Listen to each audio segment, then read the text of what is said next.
ইলেকশ্যনৰ আগত সদায় কম প্ৰমাণ হ'ল ইলেকশ্যনৰ পাছতহে মই জিকিওটা হাৰে তই হাৰিছিল নে জিকিছিল মোৰ লগত মই কপি আছো একদম মানুহটো এতিয়া ইমান দুৰ্বল ভাবিছে ভালফালে ভয় নকৰিলো আৰু এতিয়া কথাটো উত্তৰ দি ল'ব দিয়ক সেইটো উত্তৰ দি লয় ইলেকশ্যনৰ আগদিনা নহয় ইলেকশ্যনৰ কাউণ্টিঙৰ ফাৰ্ষ্ট ৰাউণ্ডলৈকে সিহঁত জিকি থাকে 2001 জিকি আছিল হাৰিলে ৰিজাল্টত 2006 জিকি আছিল হাৰিলে 2011 জিকি আছিল হাৰিলে 2016 জিকি আছিল হাৰিলে 2021 জিকি আছিল হাৰিলে এইকেইটা দিন জিকি থাকিব মানুহে মৰমত ভোট খোজে নে ভয়ত ভোট খোজে ভয় ভীতি কৰি মানুহে ভোট দিব নেকি ইজোৰ বোলে মই স্কুল বন্ধ কৰি দিম তোৰ চাকৰি ট্ৰান্সফাৰ কৰি দিম তোৰ ফাৰ্মাচীৰ লাইচেঞ্চ মই বন্ধ কৰি দিম এইবিলাক ৰঙা চকুত ভয় খাব নেকি ভালকে আহকচোন এই ইলেকশ্যনটো ডিক্লেয়াৰ কৰিব দিয়ক তলি উদং হ'ব তাৰমানে কিহৰ কাৰণে মই ভয় কৰিম ভয়টো কৰিবলৈ কিহৰ কাৰণে আহিছে ভয় খুৱাইছে মোক ভৌকে ভয় খাইছে মইতো ভৌকে কামুৰিলে ভয় খামেই বলীয়া কুকুৰৰ কাৰণে বলীয়া কুকুৰ আপোনালোকৰ ভয় নালাগিব জানো যদি ভৌ কৰি পেলাই মোক কামুৰিবলৈ আহে তেতিয়া মই ভয়ত কম্পমান নহ'ম এইকেইটা দিন কম্পমান আছিলোঁ আজি বেজি চেজি লৈ আহিছোঁ আজি বেজি লৈ মই প্ৰতিষেধক লৈ আহিছোঁ এতিয়া বলীয়া কাপোৰে কামুৰিলেও মোৰ একো নহয় তেওঁলোকে কি কম্পমান ভয়ত মোক ভয় খুৱাইছে তেওঁলোকে ভোট খুজিব লাগে ভাল কৈছে আমি স্মাৰ্ট মিটাৰ লগোৱাটো ৰকিব লোচনে ভুলকে কৈছে ৰকিব লোচনে যিমান চাকৰি দিছে তাতকৈ আমি বেছি চাকৰি দিছোঁ সেইটোৱে ক'ব লাগে মইতো এতিয়া তেওঁলোকৰ শাসন আছে প্ৰত্যেকটো এই চামগুৰি পঞ্চায়ততে 100তকৈ বেছি চাকৰি দিছোঁ এটা পঞ্চায়তত কংগ্ৰেছৰ দিনত দিয়ক লৈ যাওক ভোট নহ'লে খালী বাকচ পাব মোক কিয় ভয় খুৱাব খুজিছে নেকি কোৱা না কি আপুনি কি কৈছে মোক প্ৰতিষেধক কপি আছোঁ মই কপি আছোঁ আপোনাৰ মুখেদি মই শুনিছোঁ কিহৰ কাৰণে এটা আপুনি মোক সুধিছে যে কিহৰ কাৰণে ভয় কম্পমান ভয় পাইছে মানুহ ভয় কিয় খায় আকৌ বোলে মই ভেৰণীয়া গুণ্ডা লগাওঁ আকৌ বোলে মই ভয় খাইছোঁ কোনটো সত্য মই ভয় খাইছোঁ বুলি কোৱা নাই মই বলীয়া কুকুৰলৈ ভয় কৰোঁ মই বলীয়া কুকুৰ কিয় এনেই এইবিলাক কুকুৰলৈ ভয় কৰোঁ এতিয়াতো বলীয়া হৈছে কুকুৰ গতিকে এতিয়াতো প্ৰতিষেধক লৈ আছোঁ ভয়বিধ কথা নাই ৰাইজ আমাৰ লগত আছে বিজেপি ৰাইজ তেওঁলোকৰ লগত নাই বিজেপিক ভোট দিয়া লোকসকল তেওঁলোকৰ লগত নাই শিক্ষিত লোকসকল তেওঁলোকৰ লগত নাই সচেতন লোকসকল তেওঁলোকৰ লগত নাই এই মহিলাসকল তেওঁলোকৰ লগত নাই ছাত্ৰসকল তেওঁলোকৰ লগত নাই এই যে সাংবাদিকসকল তেওঁলোকৰ লগত নাই আপোনালোকে তেওঁলোকৰ লগত নাই কাৰণ আপোনালোককো অত্যাচাৰ কৰিছে ইমান কষ্ট কৰি আপোনালোকে নিউজবিলাক নিয়ে তাত তেওঁ দিব পেলাই গোটেইবিলাক কাটি কুটি দিয়ে গতিকে ৰাইজ মোক ভয় খুৱাব নালাগে নহয় ইলেকশ্যনটো মানুহবিলাক কাম কৰক যে ৰকিব লোচনে মিছা কথা কৈছে মইতো চেলেঞ্জে কৰিছোঁ যে ৰকিব লোচনতকৈ বেছি চাকৰি চামগুৰিত দিছোঁ অমুক অঞ্চলতে দিছোঁ তেওঁলোকে যিবিলাক অঞ্চলত দিয়া নাই এবাৰ কৈ মিয়াৰ ভোট নালাগে কোৱা নাই কৈছে নাই তেওঁলোকে নাই কোৱা কৈছে নে নাই এতিয়া দেখোন এইফালে বাদ দি সিফালে ভৰি দোৱাত লাগিছে ভোট দিয়ক মানুহে বুজি নাপায় ইফালেও যাব সিফালেও যাব ব্যাকুল হ'ব আপোনালোকৰ বহুতেই নাজানে যে ইয়াত মূৰ্তিটো ক'ৰ পৰা আহিলে কোনেও নাজানে মই বিধায়ক হোৱাৰ পাছত প্ৰথম ইয়াৰ বিধায়ক হৈ অসমৰ মন্ত্ৰী হৈছিল অসমৰ বিধানসভাৰ অধ্যক্ষ হৈছিল তাৰ পৰৱৰ্তী সময়ত কেন্দ্ৰত মন্ত্ৰী হৈছিল এনেকুৱা এটা অৱস্থা হৈছিল যে এটা সময়ত ভাৰতৰ প্ৰধানমন্ত্ৰী হোৱাৰ বুবু বাবাও চলিছিল তেখেতে কবি সাহিত্যিক হিচাপে এজন শ্ৰদ্ধেয় ব্যক্তি তেখেতৰ আবক্ষ মূৰ্তি আমি চামগুৰি বুকুত তিনিআলিত আমি স্থাপন কৰিছিলোঁ ৰাস্তা বহল কৰিবলগীয়া হোৱা হেতুকে তাই ইয়ালৈ আনিবলগীয়া হ'ল গতিকে চামগুৰিৰ প্ৰাক্তন বিধায়ক এই সমষ্টিৰ পৰা গৈ ভাৰতৰ এজন উজ্জ্বল নক্ষত্ৰ ৰাজনীতিত হোৱা বিশিষ্ট কবি সাহিত্যিক দেৱকান্ত বৰুৱাৰ প্ৰতি গভীৰ শ্ৰদ্ধাঞ্জলি জ্ঞাপন কৰিছোঁ আৰু তেওঁৰ আবক্ষ মূৰ্তি এই স্কুল প্ৰাংগণত হোৱাৰ ফলত উঠি অহা চামে এই কথাবিলাক জানিব যে এই দেৱকান্ত বৰুৱা কোন আছিল তেওঁ গুণৰাজিৰ বিষয়ে জানিব আৰু সেইকাৰণেই আজি আমি ইয়াত আকৌ পুনৰবাৰ তেখেতৰ আবক্ষ মূৰ্তি স্থাপন কৰিলোঁ আৰু এই আবক্ষ মূৰ্তি স্থাপনৰ সময়ছোৱাত বিশিষ্ট শিক্ষাবিদ আমাৰ দুৰ্লভ মহন্ত ডাঙৰীয়া ইয়াত উপস্থিত আছিল বিভিন্ন গণ্যমান্য ব্যক্তিসকল উপস্থিত আছিল সকলোকে মই শ্ৰদ্ধা জ্ঞাপন কৰিছোঁ আজি সোণাপুৰত যি উচ্চস্থলীলৈ আপোনালোকৰ কংগ্ৰেছৰ ফালৰ পৰা এটা বিশেষ প্ৰতিনিধি দল গৈছিলে তাত দেখিবলৈ পোৱা গ'ল স্থানীয় লোকে কিন্তু কংগ্ৰেছৰ দল আজি গৌবেগ ধ্বনি দিয়া দেখিবলৈ পোৱা গ'ল আপোনালোকৰ দলটো সোমাবলৈ নিদিলে তেওঁলোকৰ স্থানীয় মানে কথাটো এনেকুৱা যে প্ৰত্যেক ঠাইৰ উচ্ছেদ কৰাৰ কাৰণে মই আপোনালোকক দেখাম যে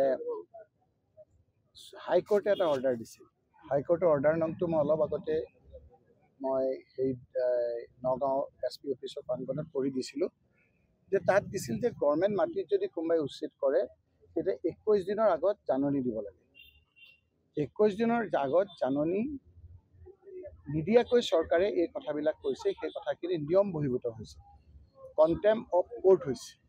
মুখ্যমন্ত্ৰী ডাঙৰীয়াই ট্ৰেডিঙৰ কথা বতৰাবিলাক তল পেলাবৰ কাৰণেই এতিয়া এটা নতুন এটা ইছ্যু এটা তৈয়াৰ কৰিছে। গতিকে যিসকলে এই ধৰণৰ কামৰ লগত জড়িত, আমি কি কৰিছোঁ তাত যিসকল মানুহ ঘৰ বাৰী ভাঙিছে সেইসকলক খবৰহে ল'ব যাব কৈছিল, সেইসকলক মাৰি পেলাব লাগে নেকি? কি কৰিব লাগে? মুখ্যমন্ত্ৰী ডাঙৰীয়াই এটা গৃহযুদ্ধ কৰাৰ কাৰণে এটা পৰিকল্পনা কৰিছে, তাৰ জালত আমি ভৰি দিব নালাগে। আজি শিৱসাগৰত ক'লে যে সেই মানুহখিনি তাত থাকিব নালাগে। আজি আকৌ যেতিয়া 700-1000 কোটি টকা আমাৰ থলুৱা লোকৰ যেতিয়া উদ্যোগ, যেতিয়া আমাৰ ইটাৰ ভাটা বন্ধ হোৱাৰ পথত, এতিয়া কৈছে তালৈ যাব পাৰে। গতিকে মুখ্যমন্ত্ৰী ডাঙৰীয়াই যেতিয়া বিভিন্ন ধৰণেৰে বিফল হৈছে, এটা গৃহকন্দল লগাবৰ কাৰণে তেওঁ এটা বিভিন্ন ধৰণৰ ষড়যন্ত্ৰ কৰিছে, ৰাইজে বুজি পাইছে। আজি সেই মানুহখিনিক তাত খবৰ ল'বলৈ যোৱাটো কি আপোনাৰ অন্যায় হৈছে? গতিকে তাতে বুজিব লাগে যে তাত কি জড়িত হৈ আছে। মিনিমাম 21 দিনৰ নিদিয়াকৈ হাইকোৰ্টে মানা কৰি থৈছে যে চৰকাৰে কোনো ধৰণৰ এভিকশ্যন কৰিব নালাগে। যদি যোৱাকালি বহিছে তেতিয়া বেলেগ কথা। ইমান দিনৰ আগৰ এই মানুহখিনিক আৰু হত্যা কৰিছে। হত্যা কৰা মানুহখিনি ইমান বৰ্বৰ হৈ গ'ল নে আমাৰ মানুহবিলাক? যে আমি গৈ পেলাই খবৰ ল'বলৈ যোৱা মানুহখিনিকো তেনেধৰণে কৰিছে, মই শুনা নাই, মই এইমাত্ৰ শুনিলোঁ। গতিকে এই কথা বতৰাবিলাক মুখ্যমন্ত্ৰীৰ জালত ভৰি দিব নালাগে। সময় আছে, সময় আপোনাৰ সকলো কথা উত্তৰ দিব। এই কথা বতৰাবিলাকে মুখ্যমন্ত্ৰী ডাঙৰীয়াক আজি হতাশ কৰিছে। মুখ্যমন্ত্ৰী ডাঙৰীয়াই আজি বিভিন্ন ধৰণেৰে তেওঁক বিভিন্ন সমস্যাই আগুৰি ধৰিছে। এটা এটা সমস্যা তেওঁ সমাধান কৰিবলৈ পৰা নাই। আজি আপোনাৰ ল'ৰা ছোৱালীবিলাকক মদাহী বনাইছে। আজি মই চামগুৰিত থিয় হৈ ওচৰতে আমাৰ ড্ৰাগছৰ কোবত থাকিব নোৱাৰা এটা অৱস্থা হৈছে। বিভিন্ন ধৰণৰ মদৰ দোকান বেছিকৈ খুলি দিছে। আমাৰ হাইস্কুল আজি বন্ধ কৰি দিছে। টি গাৰ্ডেনৰ এৰিয়াত স্কুল বন্ধ কৰি দিছে। আৰু আমি শুনিছোঁ কোনোবা মন্ত্ৰীয়ে আহি ইয়াত আজি ৰাস্তা উদ্বোধন কৰিছে। সেই ৰাস্তাটো ভাঙিল কেনেকৈ? অভাৰলোড গাড়ী কাৰ? মই এতিয়া আজি অফিচিয়েলি কৈ আছোঁ, কাৰ? গান্ধী বোলা এজনৰ। আজি মন্ত্ৰী ডাঙৰীয়াই ইয়াত আহি ৰাস্তা উদ্বোধন কৰিব অহা নাই, তেওঁৰ ব্যৱসায়ৰ কিবা লেনদেনত গণ্ডগোল হৈছে সেইটো খবৰ কৰিবলৈ আহিছে। আছেনে নাই তেওঁ কওক? গান্ধী বোলা মানুহজনে ইয়াত যে টি গাৰ্ডেনৰ সহজ সৰল মানুহৰ মাটি আত্মসাৎ কৰিছে সেই কথা তেওঁ জানে নে নাজানে? ইয়াত যে শিলৰ কোৱাৰীবিলাকত যে আপোনাৰ যে গান্ধীয়ে যে অত্যাচাৰ কৰিছে সেই কথাবিলাক জানে নে নাজানে? দুখীয়া জনজাতি মানুহ টি গাৰ্ডেনৰ মানুহৰ মাটি আত্মসাৎ কৰি আজি তাত যে সেই মানুহখিনিক ঠগাই যে তাত যে আপোনাৰ পাহাৰ কাটি যে শিল বালি পৰিছে, তাৰ লেনদেনত কিবা গণ্ডগোল হৈছে, সেইকাৰণে ৰাস্তা আৰম্ভ কৰাৰ চলেৰে আহি পেলাই তেখেতে ইয়াত আজি ব্যৱসায়ী লেনদেনৰ খবৰ লৈছে। ব্যৱসায়ী লেনদেনৰ খবৰ মই মুখখন খুলিবলৈ খোজা নাই, এইবিলাক লাগিব খোজা নাই। এইবিলাক সকলোৱে জানে যে তাত কোনে কাৰ ককায়েক, কাৰ ভায়েক, মইতো ইমান ইয়াত মন্ত্ৰী MLA আছিলোঁ, তাত এটুকুৰা শিলগুটিৰ লগত মোৰ ব্যৱসায়িক বাণিজ্য আছে বুলি কোনোবাই ক'ব পাৰিব? আজি গোটেইবিলাক জাগিৰোত তাগিৰোত হৈ যোৱাৰ পাছত এতিয়া চামগুৰি সমষ্টিক সেইখিনি জেগাত লগা হ'ল, কাৰণ সেইখিনি জেগাত এই ইজনৰ MLAৰো চকু, সিজন MLAৰো চকু। আজি মানুহৰ আজি কেৱল শিল বালি এই দুখীয়া মানুহবিলাকে তাত দুটা কিবা কৰি পেলাই খায়, তাতো তেওঁলোকৰ চকু। গান্ধী বোলা এজনক মাতি আনিছে, আজি ক'বলৈ ভয় কৰে আৰু বহুতক মেনেজো কৰি থৈ দিয়ে। গান্ধী বোলা এজনেতো মাজতে আপোনালোকৰ সন্মুখতে এখন মিটিং কৰিছিল হেৰিয়াত, ৰাস্তা ঘাট বেয়া হোৱাৰ কাৰণে। অভাৰলোডৰ গাড়ীয়ে তেওঁলোকৰ বেয়া কৰিছে, তেওঁলোকৰ গাড়ীয়ে বেয়া কৰিছে। অভাৰলোডৰ গাড়ী ক'ৰবাত থাকিব নোৱাৰা এটা হৈছে। চামগুৰি আইডিত বহি কোন SP-য়ে তেওঁৰ গান্ধীক একেলগে গাড়ীত উঠাই লৈ গৈছিল? কাৰ লগত একেলগে ফোনত কথা পাতিছিল? ব্যৱসায়ী লেনদেনত আজি ইফাল সিফাল হোৱাৰ কাৰণে তাৰ খবৰ ল'বলৈ আহি আজি ৰাস্তা উদ্বোধন কৰিছে। মানুহে কি বুজি পোৱা নাই? সকলো কথা বুজি আছে, সময়লৈ অপেক্ষা কৰক।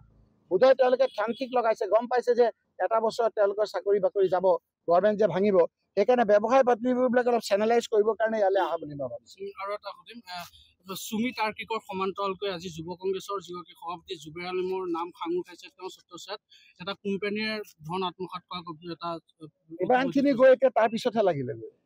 আৰু আপুনি মোক সেইটোকে সুধিছে, সদায় সেইটোকে চবতে ওলাই আছে। সেইটো চৰ্চালৈ গৈ ইটো চৰ্চা নাইকিয়া। আচল চৰ্চাটো নাই, নকল চৰ্চাবিলাক চলিব। আচল চৰ্চাবিলাক কি হ'ল? আচল চৰ্চাবিলাক এই যে মহিলাবিলাক যে আহিছে ঘৰৰ পৰা বিজেপি কৰা মহিলাবিলাক কিয়? স্পাৰ বিটাৰৰ প্ৰকোপত।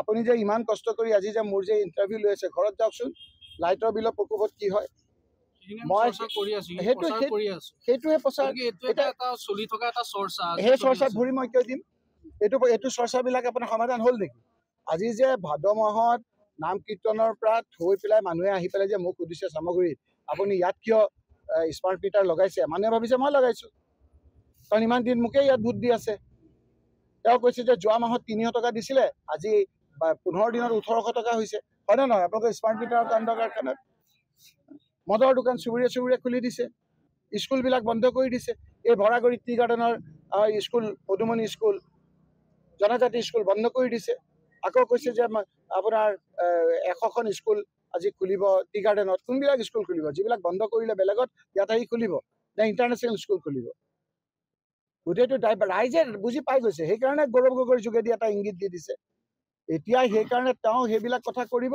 আৰু বদৰুদ্দিন আজমলক ৰিয়েক্ট কৰাব দুটাই ভাবিছে যে দুটাই সেইবিলাক কৰি থাকিব আৰু ৰাজপাত খাব ৰাইজে ভালকে বুজি পাইছে ইফালে গৌৰৱ গগৈ যোৰহাটত জিকিছে উজনিত আৰু নামনিত তেওঁৰ বন্ধু বদৰুদ্দিন আজমল হাৰিছে আৰু মাজত আমাৰ বদ্যুৎ বৰদলৈ জিকিছে গতিকে তেওঁলোকে গম পাইছে তেওঁলোকৰ ম্যাদ আৰু বেছি দিন নাই আৰু সেইকাৰণে ব্যৱসায় বাণিজ্যবিলাক তান্ত্ৰিক কৰোৱাবৰ কাৰণে ৰাস্তা উদ্বোধনে কিবা এটা কৰাৰ চলেৰে তেওঁলোকৰ সেইবিলাক লেনদেনবিলাক ঠিক ঠাক কৰি লৈছে আপুনি জিতু গোস্বামীৰ